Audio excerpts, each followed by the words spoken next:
Proklamasi. Kami, bangsa Indonesia, dengan ini menyatakan kemerdekaan Indonesia. Jakarta, 17 Agustus 1945, atas nama bangsa Indonesia, Soekarno, Hatta. Assalamualaikum Sobat 7, salam sejahtera, semoga semuanya dalam kondisi baik-baik saja walaupun sekarang sangat mendung ya. Sebenarnya apa faedahnya kalau kita belajar sejarah? Maksudnya itu kan adalah peristiwa yang sudah terjadi dan peristiwa di masa lampau itu tidak akan terulang di masa depan. Jadi apakah relevan kalau kita mempelajari sejarah untuk dikaitkan dengan kehidupan hari ini dan esok? Kita akan membahas di video ini, semoga semuanya bermanfaat. Ayo kita sama-sama mengeksplorasi. Saya Guru Gembul dan ini adalah Sabtu Me Time Trans 7.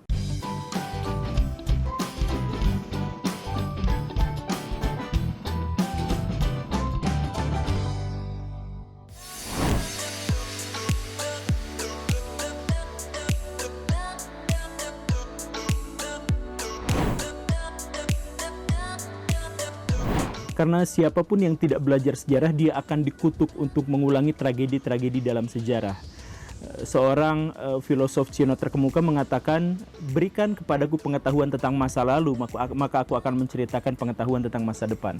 Maksudnya, sejarah itu peristiwanya tidak mungkin berulang, tetapi fenomenanya selalu sama, selalu berulang. Sebagai contoh, misal dulu kita dipimpin oleh seorang presiden yang sangat luar biasa kuat, namanya Pak Karno atau Soekarno atau Bung Karno. Dia adalah seorang yang hebat, dia disegani, dia adalah orang yang nomor satu. Tidak ada orang yang berpikir pada waktu itu dia bisa digulingkan.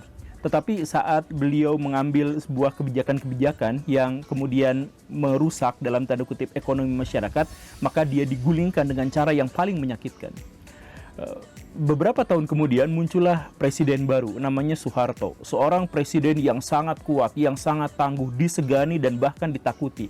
Tidak ada seorang pun yang berpikir dia bisa digulingkan. Tetapi ketika dia membangun sistem ekonomi yang kemudian merusak ekonomi masyarakat, maka dia digulingkan dengan cara yang menyakitkan. Dua presiden dari dua zaman yang berbeda tetapi menghadapi sebuah fenomena yang sama. Dia orang yang kuat, ketika dia melakukan hal-hal yang terkait dengan kegagalan ekonomi, maka dia digulingkan secara menyakitkan. Maka, walaupun peristiwa sejarahnya tidak berulang, tetapi fenomena sejarahnya berulang. Dan itu terjadi dimanapun di seluruh dunia sepanjang waktu. Kalau kita tidak mempelajari sejarah masa lampau, maka kita akan kesulitan untuk menghadapi keputusan-keputusan besar di masa depan.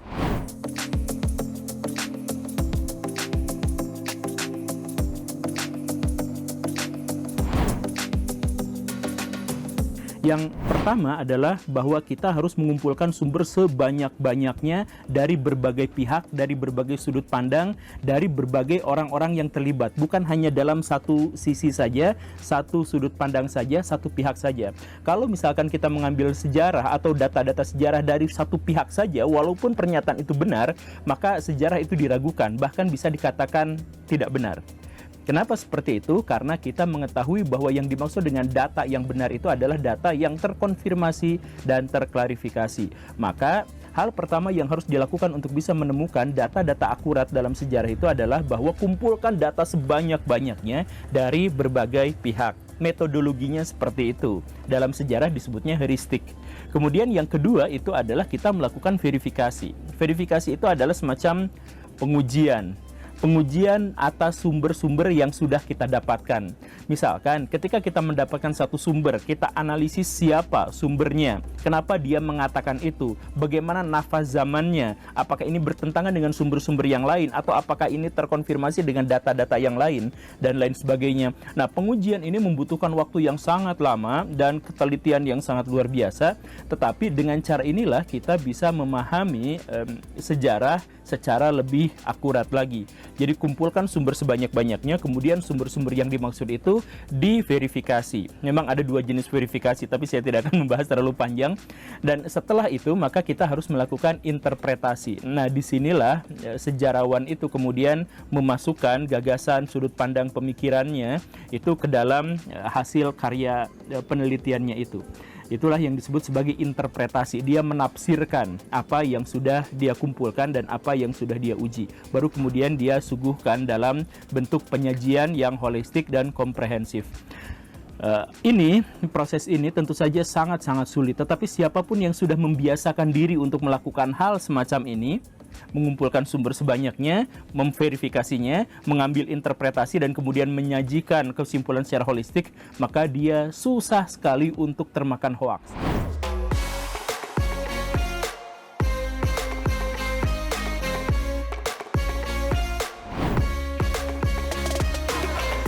Jadi ceritanya adalah bahwa saya sebagai guru itu ketika saya mengajar di kelas, saya mendapati siswa-siswa yang memiliki kekritisan yang luar biasa dan itu di luar zaman saya.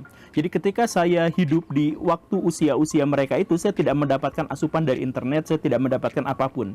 Tetapi di zaman sekarang anak-anak mendapatkan itu sehingga mereka mendapatkan atau memiliki pertanyaan yang jauh lebih banyak yang mungkin daripada yang mungkin bisa saya pikirkan di masa yang lampau.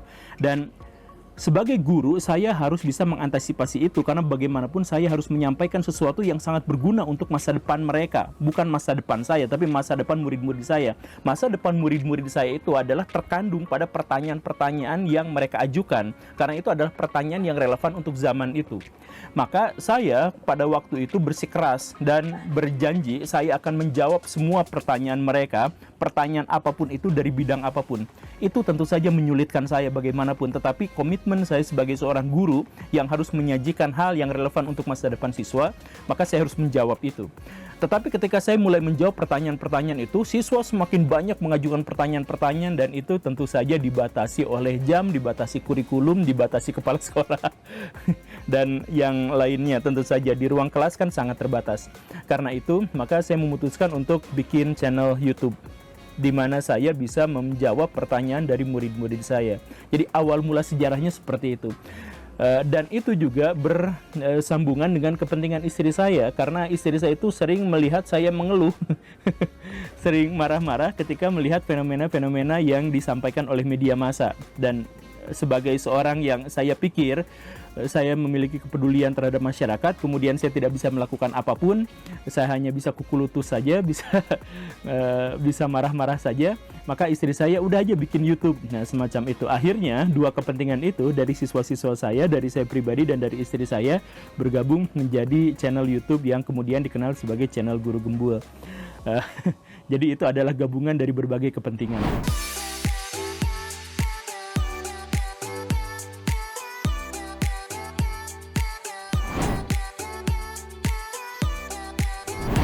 Ya, tentu saja banyak sekali ya, bisa disebutkan puluhan. Ada banyak sekali cacat logika atau logical fallacy dalam memahami sejarah. Tapi salah satu yang paling sering terjadi itu adalah kegagalan kita dalam menemukan nafas zamannya. Jadi maksudnya adalah kita seringkali menentukan kriteria-kriteria baik dan buruk atau menentukan nilai-nilai moral di masa lampau dengan kriteria zaman sekarang. Dan itu adalah kesalahan yang sangat-sangat fatal. Misalkan kita akan mengkritik seseorang moralnya jelek karena dia misalkan punya budak belian di masa lampau gitu, atau dia melakukan serangan terhadap suku lain, atau dia memiliki banyak istri misalkan yang semacam itu. Nah, itu dinilai dengan kriteria zaman sekarang, tentu saja sangat berbeda. Saya pernah menyebutkan misalkan di salah satu video saya di channel saya tentang poligami misalkan, di masa lampau, bukan di masa sekarang ya, di masa lampau beberapa masyarakat itu memang berkewajiban untuk melakukan poligami sebab tanpa itu maka masyarakat itu bisa saja mengalami kepunahan. Jadi artinya kejadian-kejadian yang kita anggap amoral di masa sekarang atau tidak sesuai dengan nilai-nilai yang dianut sekarang itu bukan berarti itu juga tidak relevan di masa lampau. Di masa lampau kebutuhan kita berbeda, pengetahuan kita berbeda.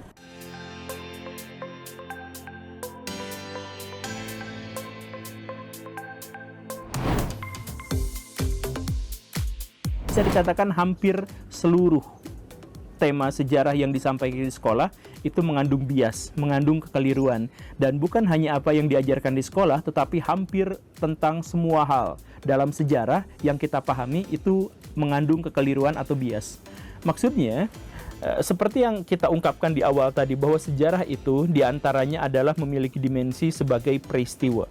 Dan peristiwa itu secara logis dan secara teknis mustahil bisa kita ceritakan. Jadi maksudnya kalau saya menceritakan saya pergi dari sini ke Jakarta pada tahun sekian, itu berarti saya tidak menceritakan seluruhnya. Tapi tentu saja saya menceritakan bagian-bagian yang saya ingat atau bagian-bagian yang sesuai dengan kepentingan saya atau bagian-bagian yang hanya bisa itu saja yang bisa saya sampaikan.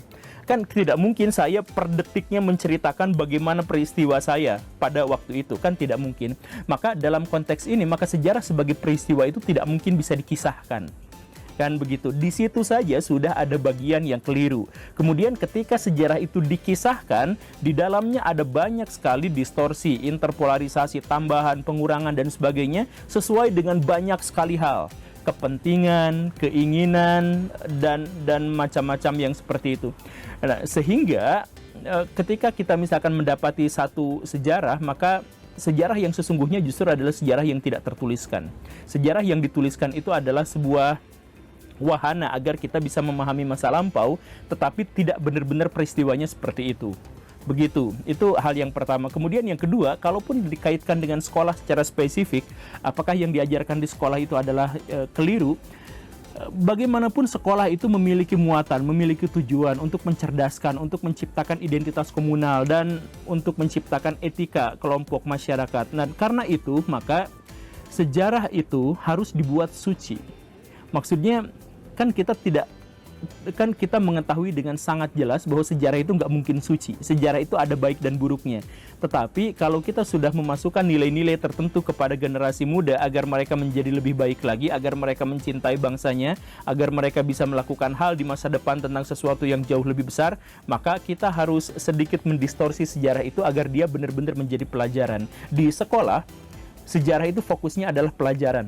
Pelajaran moral, pelajaran etika, pelajaran tentang identitas komunal. Nah, nanti kalau misalkan sudah masuk ke universitas dan sebagainya, maka sejarah itu akan menjadi lebih dekat kepada sejarah sebagai ilmu.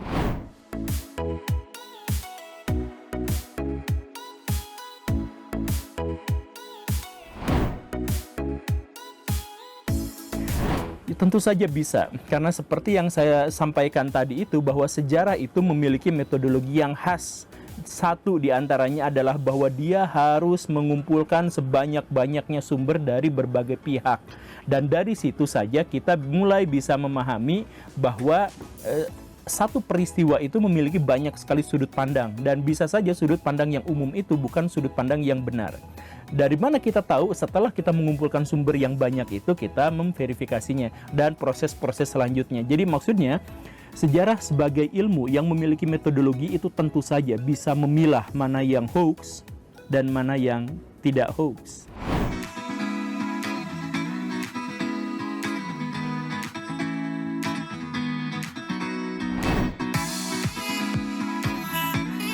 Sebenarnya justru seluruhnya. Jadi di dunia modern ini seluruh identitas nasionalisme satu bangsa tertentu itu didasarkan pada sejarah, bukan didasarkan pada hal yang lain.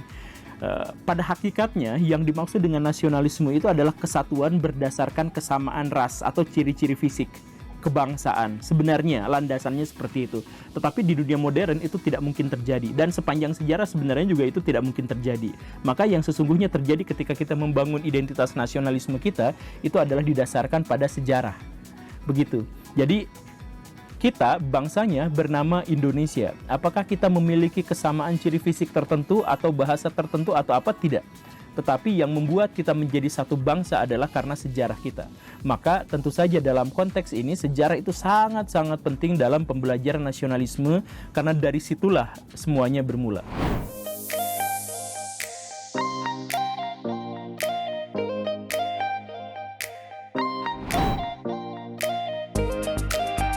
Ya, kita harus membagi sejarah itu seperti yang tadi itu, bahwa pertama, kalau kita memahami sejarah sebagai peristiwa, maka pahami sejarah itu sesuai dengan konteks zamannya, nafas zamannya.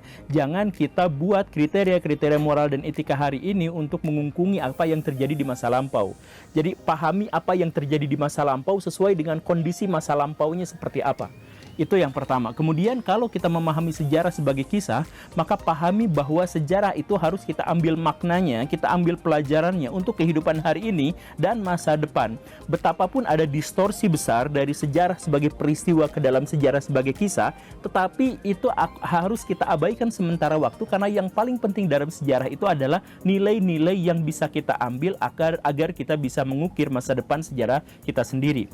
Kemudian kalau kita memahami sejarah sebagai seni, maka ambil sejarah sebagai nilai-nilai estetika yang berguna untuk kehidupan kita, untuk membangun sebuah identitas komunal, untuk menciptakan kesan yang sangat luar biasa bahwa kita ini memiliki satu identitas yang khas, yang sangat baik, dan itu harus kita nikmati bersama-sama. Dan adapun kalau kita memahami sejarah sebagai ilmu, maka pahamilah bahwa sejarah itu harus kritis, harus skeptis, harus sesuai dengan nilai-nilai ilmiah. Jadi kita harus memahami sejarah bukan untuk dipercaya, tetapi untuk digali kebenarannya. Dan semua penyikapan kita atas dimensi-dimensi sejarah yang sangat berbeda itu tentu saja membutuhkan kebijaksanaan yang sangat luar biasa. Nah, Sobat 7, di akhir video ini saya ingin menyampaikan satu hal yang esensial, bahwa apapun yang saya paparkan sebelumnya, itu sesungguhnya tidak akan memuaskan semua pihak, tidak akan menyenangkan semua pihak. Dan untuk orang-orang yang mencari kebenaran, apa yang saya paparkan sesungguhnya sama sekali tidak cukup. Jadi itu adalah sesuatu yang wajar, tetapi jadi itu adalah pelecut kita untuk terus-terusan mencari pengetahuan, terus-terusan belajar, terus-terusan membangun kesadaran, dan terus-terusan berkarya. Jadikan diri kita menjadi manusia yang berkontribusi untuk sebanyak mungkin orang, dan menjadikan kita sebagai manusia yang bagian dari peradaban. Terima kasih karena sudah menyimak. Saya Guru Gembul undur diri. Assalamualaikum warahmatullahi wabarakatuh.